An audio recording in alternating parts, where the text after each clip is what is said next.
En la familia Chun nunca hubo dudas sobre quién importaba más. Mi hermano David nació primero y, en nuestro hogar chino-americano tradicional, eso lo significaba todo.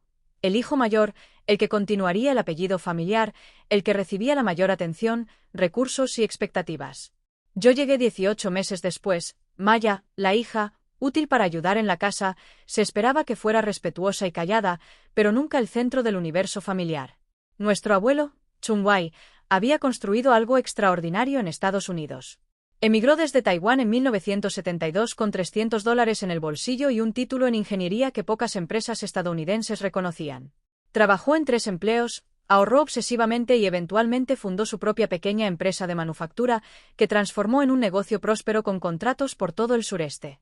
Vendió la empresa justo antes de la crisis de 2008 por $4,20 millones, pagó todas sus deudas e invirtió sabiamente en bienes raíces cuando los precios cayeron, llegando a poseer 4 propiedades en Chapel Hill, Carolina del Norte, y una cartera de inversiones valorada en $900,000.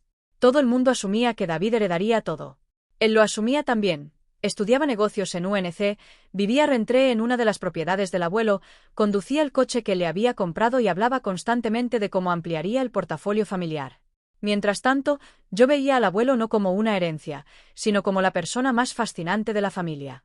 Cada domingo visitaba su casa, tomábamos té y me contaba historias de Taiwán, de sus primeros años en Estados Unidos, de la discriminación que superó y de cómo invertir sabiamente. Me enseñó a distinguir activos de pasivos y a hacer que el dinero trabajara para mí. Cuando fui aceptada en Carnegie Mellon para arquitectura con una beca parcial, mis padres dudaron. David se burló, sugiriendo un colegio comunitario para mí.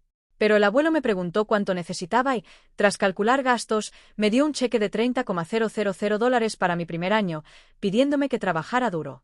No desperdicié esa oportunidad. Trabajé 2 empleos, mantuve calificaciones perfectas y recibí ayuda del abuelo hasta completar $95,000 en apoyo. Después de graduarme, me contrató una prestigiosa firma de arquitectura, vivía modestamente y enviaba $500 al mes al abuelo, quien empezó a devolverme los cheques con notas de inversión para que construyera mi propio futuro. David, por su parte, tuvo empleos mediocres, seguía viviendo en propiedades del abuelo y hablaba de futuros planes de herencia. Con el tiempo, el abuelo comenzó a envejecer, y yo empecé a visitarlo con más frecuencia, ayudando en reparaciones y administración de propiedades. En 2020, me convocó a la oficina de su abogada para hablar sobre estructuras fiduciarias. Estaba creando un fideicomiso irrevocable transfiriendo todas sus propiedades e inversiones directamente a mí, no a David. Me explicó que David veía al abuelo como un banco, mientras que yo lo veía como persona. Patricia Wong, la abogada, confirmó que el fideicomiso era legal y no podía ser impugnado. A partir de ese momento, administré las propiedades y cuentas, recibiendo ingresos pasivos de más de $100,000 al año, reinvirtiendo y renovando los inmuebles, mientras David seguía creyendo que todo le pertenecería. Cuando el abuelo falleció en agosto de 2023, yo era la verdadera propietaria. David asistió al funeral con un papel de nieto doliente, pero yo llevaba un duelo privado y auténtico.